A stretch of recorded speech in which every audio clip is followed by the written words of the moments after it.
Today on Social and Community News, our submissions blaze a trail of resilience leading to a smashing success even as we flaunt traditional disciplines that guide us on a wide ride, telling us where not to sell that delicacy and where to keep off for masquerades. It is a thrilling mix of celebration and community vibes. What exactly can be sweeter than an apex court victory? Well, the curtains are finally falling on a fiercely contested governorship race in Ondo State, with Governor Lucky Aiyedatiwa smiling and laughing home with victory. Today, he took his celebration to church, where he was joined by his wife, state executive members, as well as party members and well-wishers. Elsewhere, what is the real story behind the non-admittance of masquerades in Igboyegun, a community in Akure, despite their cultural symbol in the kingdom? From the state capital, we move up north to Ita-Ogbolu, where the sale of a popular Yoruba dish is forbidden in a particular market, as well as other restrictions.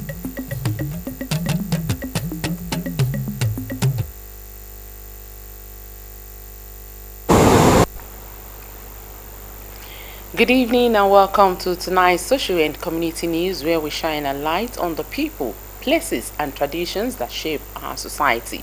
I am Omoshiliola Adesoya Ajayi. Ondo State Governor Lucky Aiyedatiwa has marked his Supreme Court with victory with a Thanksgiving service at the Government House Chapel in Akure. Supporters, worshippers and Government House officials gathered in high spirits to celebrate the governor's legal triumph. Governor Aiyedatiwa used the occasion to reaffirm his commitment to implementing effective policies and meeting the expectations of the people. Joy Pius has detail.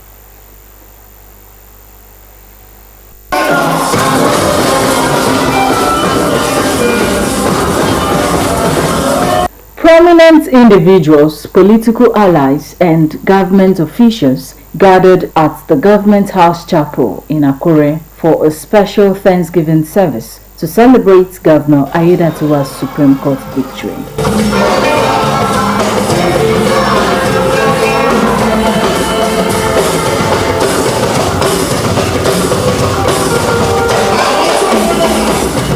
The governor, who expressed gratitude to God and the people of Ondo State for their steadfast support, praised the fairness of the Supreme Court on the verdict. Governor Aiyedatiwa thanked the Lord for a peaceful legal process and reiterated the dedication to fulfilling his campaign promises for the overall development of Ondo State. It has been his goodness and his mercy.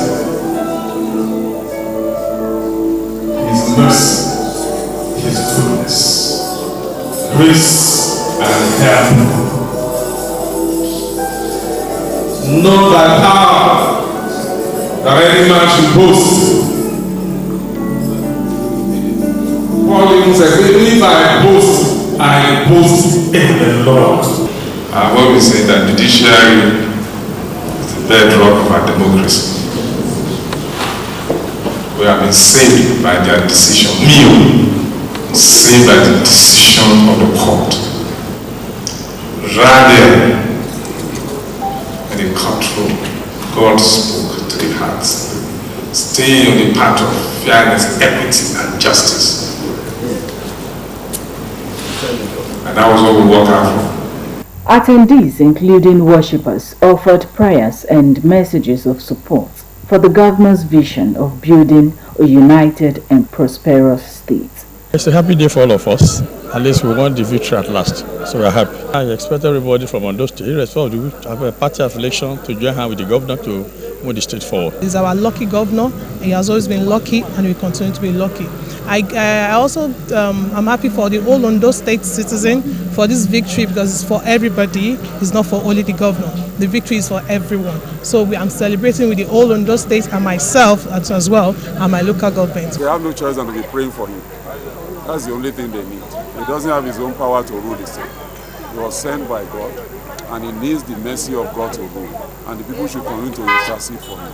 This victory marks a new chapter for Ondo State, signaling continued efforts to deliver on promises made to its people. Joy Pius, Osrc News. And the people of Ondo State have been reassured of sustained democratic dividends by Governor Lucky Aiyedatiwa administration following a Supreme Court judgment which affirmed his election. Stakeholders who spoke with Osrc expressed confidence that the government will continue its development efforts across the state. Again, Joy Pius completes the story. The legal battle over the Ondo State governorship election petition began early in 2025 and ended on Thursday, September 18, 2025, with the Supreme Court affirming Governor Lucky Aiyedatiwa the duly elected governor.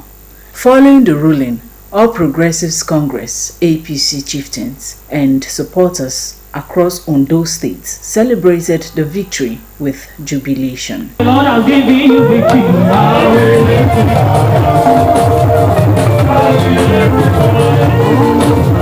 Residents now expressed their expectations as the governor continues his leadership. Governor Aiyedatiwa, who secured the mandate of voters across all the 18 local government areas, had promised transformative governance during his campaign, a commitment already evident in ongoing projects statewide. Stakeholders note that the Supreme Court's decision clears the path for the governor to deliver on his promise of good governance, meeting the expectations of Ondo State residents. The victory is a divine one. And if you look at it, it's a victory for the masses of Ondo State. It's a victory for development. It's a victory for continuity. It's a victory for the future that is yet to come. And we want to thank God specifically for making this day this way for Governor Aiyedatiwa and the people of Ondo State. This man is different. He's different in the sense that, one, is it humility you want to talk about? Is it simplicity? Is it the way he carry people along? He's a very slow and winning race man.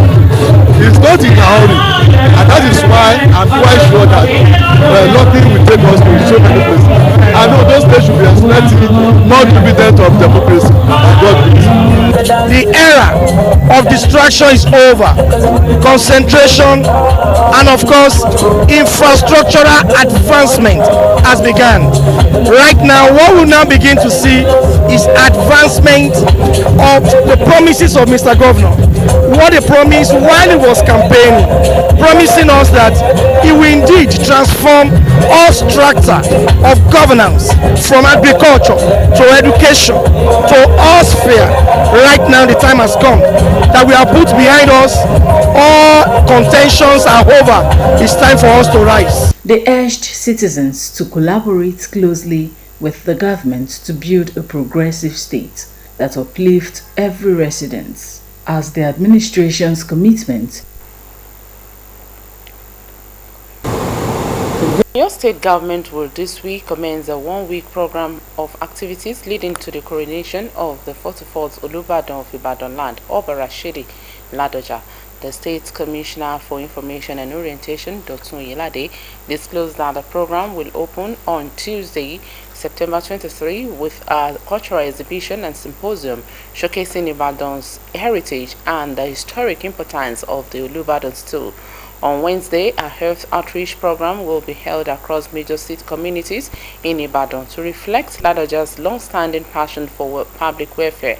Thursday will feature a state banquet and interfaith prayers for peace and prosperity in Ibadan land to be attended by dignitaries, clerics and traditional rulers from within and outside Oyo State. The grand coronation ceremony will take place on Friday at Mapo Hall, Ibadan's iconic civil sector, with President Bola Tinubu, State's governors, members of the diplomatic corps, and representatives of traditional institutions expected in attendance. Chief Justice of Nigeria Kudirat Kekere-Ekun will on Monday, September 29, 2025, swear in 57 newly appointed senior advocates of Nigeria in Abuja. The swearing-in ceremony, according to the Director of Information and Public Relations of the Supreme Court, Festus Akande, will form part of activities marking the commencement of the 2025-2026 legal year of the Apex Court. The Supreme Court commenced its annual vacation on July 21. Afterwards was the court described a remarkably successful 2024-2025 legal year. It will be recalled that on July 24, the Legal Practitioners Privileges Committee released the list of 57 lawyers approved for elevation to the rank of Senior Advocates of Nigeria. The Senior Staff Association of Nigeria Polytechnics has written the Minister of Education, Dr. Tunji Alausa, giving him a further extension of its strike ultimatum. The union, who had earlier given a 21-day ultimatum, which expired on September 17, 2025. With their expectations not met, members of the union expressed disappointment and further issued another 14-day ultimatum in a bid to avert industrial crisis. President of the union, Nuri Gaya, said it decided to give the government more time to act, noting that the additional period further avails the government the opportunity to positively and conclusively address the issues raised. Spokesperson of the Ministry of Education, Folashade Borio, said the organization is working assiduously to ensure that all demands were met. The Nigerian police force have detailed 6 suspects as part of an ongoing police response operation in Benue State following a deadly attack on police tactical teams in Katsina Ala Okum area. Also, the Inspector General of Police has directed the deployment of additional tactical assets to the area and assured that no stone will be left unturned in restoring peace and security in Benue State. According to the force public relations officer Benjamin Udeyin, the assault on the police was carried out by suspected armed herdsmen and local militias who killed 3 officers while several others remain missing. Udeyin stressed that Benue State Commissioner of Police Innocent Emenari is leading the on-ground operation to rescue missing officers and track down fleeing suspects. The police appealed to residents to remain calm and to support security agencies while operations continue. And the federal government has begun laboratory investigations to determine the exact cause of strange flesh-eating disease that has killed 7 people in Malabo, Adamawa State. Coordinator of National Tuberculosis, Brucellosis and Leprosy Control Program, Olufemi Adeshigbe, who stated that he said as of September 10, there were 67 confirmed cases with 8 patients undergoing surgical treatment at the Modibo Adama University Teaching Hospital, Yola. According to him, the disease often begins as a boil, later bursts and then gradually eats away flesh, sometimes damaging the bones in the affected area. He highlighted that public sensitization was key, especially as some residents initially blamed the disease on witchcraft, leading to delays in seeking proper treatment. Dr. Adeshigbe explained that the exact cause remains unknown, but Brucellosis was suspected. Vice President Kashim Shettima has departed Abuja for New York to represent President Bola Tinubu at the 80th session of the United Nations General Assembly. According to Stanley Nkocha, Senior Special Assistant on Media and Communications to the Vice President, Shettima will deliver Nigeria's national statement at this high-level meeting. On the sideline, Nkocha said the Vice President will announce Nigeria's new nationally determined contributions under the Paris Agreement at this year's UN Special Event on Climate. Shettima's program in New York will include bilateral engagement and multilateral discussions on issues of national and international importance. Police in Malawi have arrested 8 people for alleged electoral fraud as the country waits for the final results of Tuesday's general election. Inspector General Merlin Julamo said the suspects, who were working as data entry clerks, had been trying to manipulate the figures. Malawi's 2019 election was marred by controversy when the highest court annulled then President Peter Mutharika's victory, citing widespread irregularities. As a result, Malawi's Electoral Commission is on high alert for any potential issues. Official tallies so far suggest Mutharika is leading the race for the presidency, with incumbent Lazarus Chakwera in second place. We take a break now. When we come back, it will be time for stories around communities. Stay with us.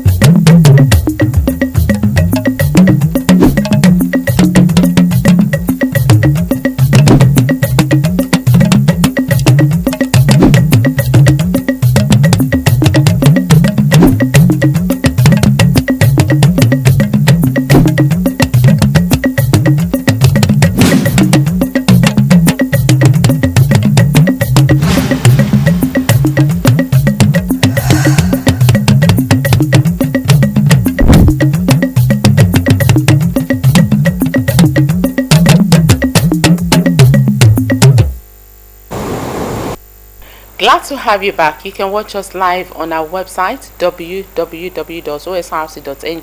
or follow us on Facebook at Osrc TV, and on YouTube you can subscribe to our channel Osrc TV Ondo.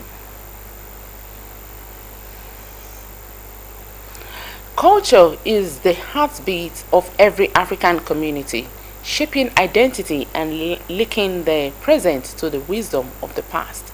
In Ondo State, one ancient town still holds firm to the traditions handed down by its ancestors.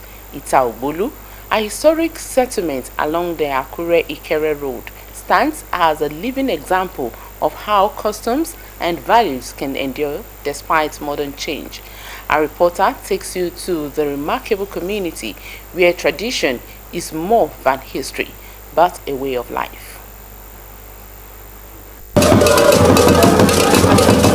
Nigerians' cultural heritage is full of sights and sounds that speak awesomely of history. Few are striking as the masquerade known to the Yoruba culture as Egungun or Araorun, beings from heaven.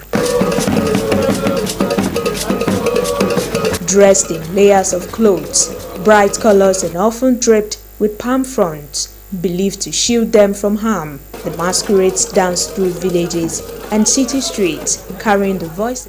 In Africa, culture and tradition remain vital for establishing community identity, preserving history, maintaining social order, and fostering ancestral connections. The preservation of African heritage through education and cultural practices is crucial for shaping a strong and coherent collective identity for future generations. Just like in Ita-Ogbolu, originally called Orita-Ogbolu in Akure North, local government area of Ondo State, where certain traditions have been maintained to this day. History shows that the people of Ita-Ogbolu migrated from Oyo centuries ago before finally settling at their present location along the Akure-Ikere Road. As narrated by its traditional ruler, Ogbolu of Ita-Ogbolu, Oba Idowu Faborode, who has been on the throne of his forefathers for over 40 years. The community is among the earliest settlements in Akure and its environs. The name Ita-Ogbolu means Orita, junction, square, where it was meat. You know me. Ogbolu was a prince of Alaafin of Oyo. He was even the heir apparent to the throne of Oyo. So, but when the two was when it was a turn to come there, Then they accepted him, the Oyomisis, all this, and they accepted him, ready to embrace him. He was a great hunter, a powerful farmer. But later, the youth came together and sought audience. We have a meeting with the elders. So we heard that he has a lot of slaving trade. And they told them, we told you somebody is a powerful person. He says he's a slave trader. What can the powerful person not do? So it was at that point the elders changed their mind, and his younger brother was prepared. He had to give Oyo. Ita Ugbolu Kingdom, though friendly and accommodating, holds firm to key mechanisms for passing knowledge, customs and ancestral stories to future generations, ensuring the continuity of history and experience. This includes certain do's and don'ts, particularly in the kingdom's traditional markets located directly in front of the Oba's palace. Ìṣẹ̀dálẹ̀ ìlú Ìta Ògbólú ni tádìyẹ bá ti kọ nínú ọjà ní ìlú Ìta Ògbólú àwọn ìyá wọn pa torí èèwọ̀ ni òun la ṣe ń so ẹnu wọn tá fi ń so ọ̀rá mọ́ wọn lẹ́nu. Among the major prohibitions in this traditional market are selling pounded yam, women leaving their hair uncovered or wearing trousers, and any form of indecent dressing. The community operates two major markets on different days, one strictly traditional and the other free of such cultural restrictions.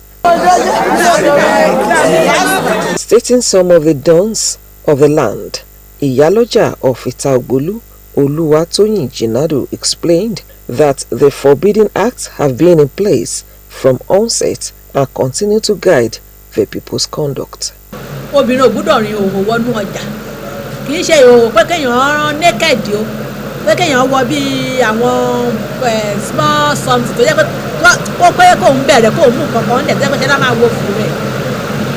Tábà rírú ẹ̀dá bẹ́ẹ̀ yẹn wọ́n máa ń lé wọn síta ni. A dẹ̀ gbọ́dọ̀ wọnú ọjà láì borí fún àwọn obìnrin ni o, torí ti àwọn èsì ó jẹ́ ìṣẹ̀dálẹ̀ ìlú Ìta Ògbólú. Irú iyán báyìí wọn kì í gúnyán kán gbé wá sínú ọjà bíi wàtà. Iyán pounded yam wọn ń gbé wá ó takò. Àwọn àgbàdo wọn gbọ́dọ̀ gbé wá pẹ̀lú kíní aṣọ ara ẹ̀, wọn gbọ́dọ̀ gbé wọnú ọjà. Tá a ti fẹ́ tà bẹ́ẹ̀ wọ́n á dúró sí ẹ̀yìn odi ojú ọ̀nà ọjà, wọ́n lè tà ń bẹ̀ bọ̀ wọ́n lè gbé wọlé. Tí iṣu tuntun bá dẹ̀ jáde wọn gbọ́dọ̀ kó wọnú ọjà láì jẹ́ pé wọ́n ń ṣe ọdún kan tá à ń pè ní iná festival, ọdún iná. Eyelisa Caroline Fatorisha and Victoria Dada, the Akinshiloro of Ita Ògbólú, speak on the consequences of defying these rules, pointing at a sacred deity where sacrifices are offered to cleanse the kingdom whenever taboos are broken. Obìnrin bá ti ṣírí sí nínú ọjà òyà àkálẹ̀ ni gbàbá ti rí àtòròmọ́ àfọ̀kànyàmú gbo orí ni olùmọ́rin àbínú olùmọ́rin gan ṣèpè kọ́ a bọ̀tí àbínú sí kẹ́ẹ̀ka borí kán mọ̀ òjòyì kálẹ̀ rí a. Ọ̀ní bá ti lé àkẹ́kọ̀ọ́ adìyẹ ká ti gbé bàá sọ́jà ká ti dé inú ọjà á la ẹran rẹ̀ bí àsán okùn ẹran rẹ̀ ká ti ṣe bẹ́ẹ̀ ni ẹ̀nẹ́kọ́ àbẹ̀fọ̀ kan yan erùpù lálẹ̀ kan rọ́ sẹ́rùn rẹ̀ ẹ̀yà akọ ṣùgbọ́n láàmúrẹ̀ kan bá ti mọ̀ ṣe bà ká tẹ kọ́ kéèyàn àwọ̀ bá tẹ nínú ọjà àgbẹ̀ orí àríhùn náà járí rẹ̀ sọ́tà àmúsórí èsì lébẹ̀. To the people of Ita Ògbólú, traditions remain a vital means of transmitting knowledge, customs, and stories from ancestors to descendants, preserving their unique history and sustaining the spirit of the community for generations to come. Omoriola for Osrc social and community news.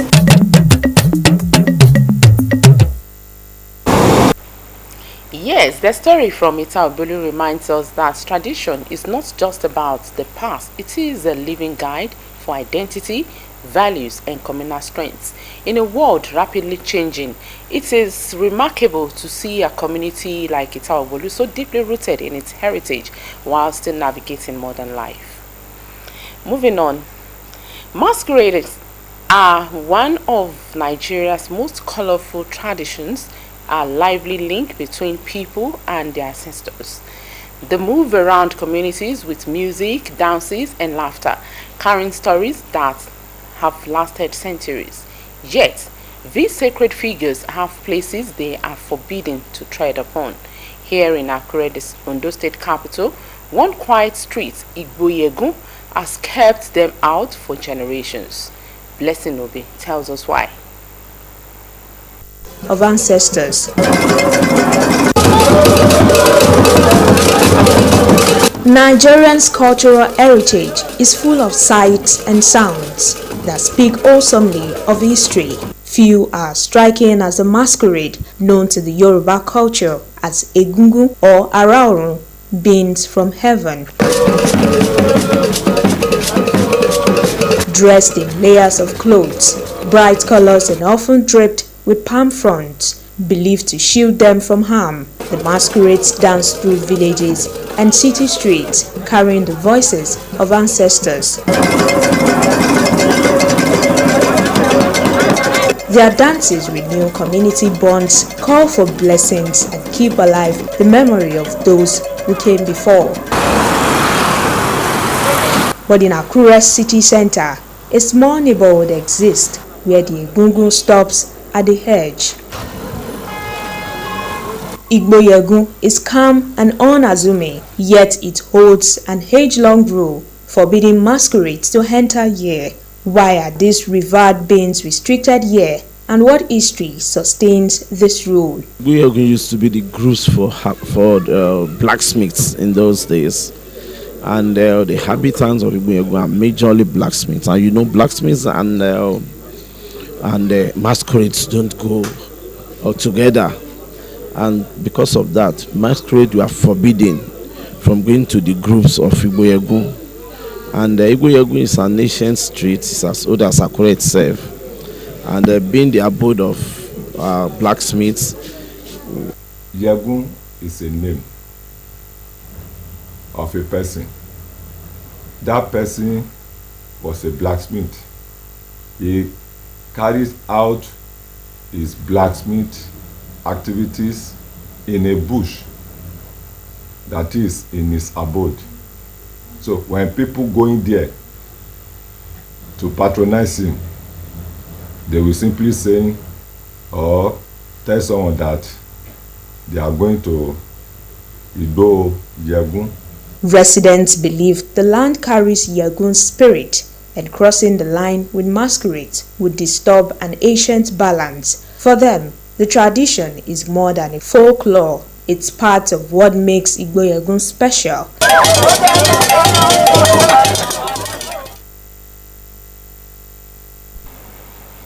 Also, ancient streets of Owo were watched with color as the community hosted this year's Igogo Festival.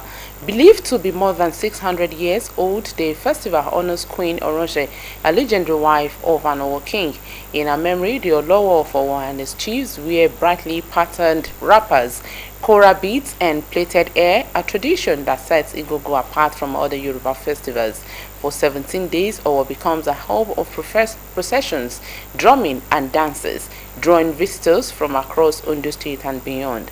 This year, the state government reiterated its commitment to promoting tourism and supporting cultural events like Igogo, describing them as valuable tools for heritage, preservation, and economic growth. The Olowo of Owo, Ajibade Ogunye, thanked God for another peaceful celebration and urged indigents everywhere to continue sustaining the festival for future generations.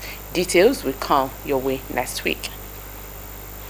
Alright, the Festival of Igogo is a shining example of how culture can unite, inspire, and empower communities. As Owo celebrates its rich heritage, it's clear that tradition, when preserved, can also pave the way for growth. And that is where we draw the curtain on today's edition of Social and Community News Tonight. This stories reminds us that culture lives in the everyday. Thank you for watching. Good night.